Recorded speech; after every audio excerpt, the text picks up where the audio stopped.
Hello friends, কেমন আছেন সবাই? এস সাগর ব্লগে আপনাদের অনেক অনেক স্বাগত। আমরা নন্দগাঁও থেকে এবার রওনা দিয়ে দিলাম রাধাকুণ্ড আর শ্যামকুণ্ডের উদ্দেশ্যে। আর পরন্ত বিকালে দেখুন রাস্তাটি কতটা সুন্দর লাগছে।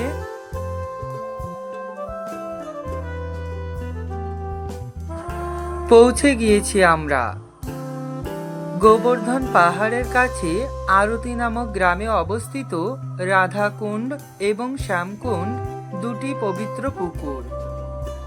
আর এখানে যারা পুজো দিতে চান তারাও এখানে পুজোর ডালি পেয়ে যাবেন। এটি হচ্ছে প্রবেশদ্বার। চলুন আমরা এবার আরেকটু এগিয়ে যাই।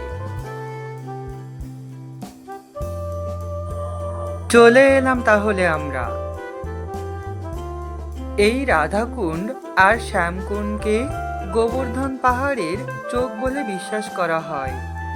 আর এই স্থানটি ভগবান শ্রীকৃষ্ণ এবং শ্রী রাধারানীর অনেক মধুর লীলা প্রত্যক্ষ করেছে।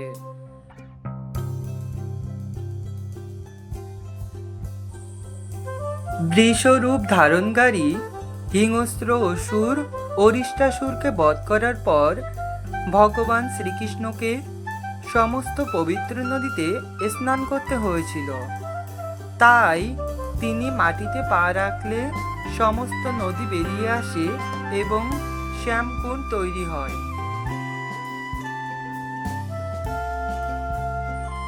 দেখুন চারপাশটা কতটা সুন্দর লাগছে। অনেকেই এই শ্যামকুণ্ড ও রাধাকুণ্ডে স্নান করছে এবং পুজোও দিচ্ছে। আমরা এখন যেখানে আছি এইটি হচ্ছে রাধাকুণ্ড, আর অপর পাশে আছে শ্যামকুণ্ড। আর এই রাধাকুণ্ড আর শ্যামকুণ্ডের মাঝে একটি সংযোগস্থলও আছে। দুটি কুণ্ডের জল একসাথে মিলিত হয়ে গিয়েছে। ভগবান শ্রীকৃষ্ণের শ্যামকুণ্ডকে শ্রী রাধারানী এবং তার সখীরাও কঙ্কন দিয়ে খনন করে এবং মানসী গঙ্গা থেকে জল ভরে নিজেদের জন্য একটি কুণ্ড তৈরি করেছিল, যেটি রাধাকুণ্ড নামে পরিচিত। আর আরেকটি খুব সুন্দর বিষয় হচ্ছে রাধাকুণ্ড আর শ্যামকুণ্ডের উভয় কুণ্ডের মাঝে আছে গিরিরাজজির শিলা। দেখুন কতটা সুন্দর লাগছে। আমার তো এখানে এসে খুবই ভালো লাগছিল। আমরা সবাই মিলে একটু আলোচনা করলাম যে এত দূরে যখন এসেছি তখন এখান থেকে একটু জলও নিয়ে যাব। তাই আমরা একটি পাত্র করে জলও নিয়ে নিলাম। দেখুন কত ভক্তের সমাগম।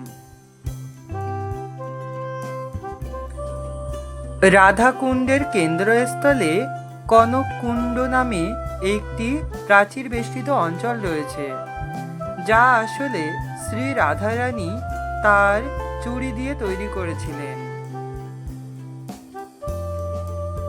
ঠিক আছে বন্ধুরা, আমরা এবার ফিরে যাব। আজ এই পর্যন্ত। সবাই ভালো থাকবেন, সুস্থ থাকবেন, আর দেখা হবে পরবর্তী আরেকটি ব্লগে। আর আমার ভিডিওটি যদি আপনাদের ভালো লেগে থাকে একটি লাইক, কমেন্ট আর শেয়ার করতে একদম ভুলবেন না। সবাই ভালো থাকবেন, সুস্থ থাকবেন। Thank you.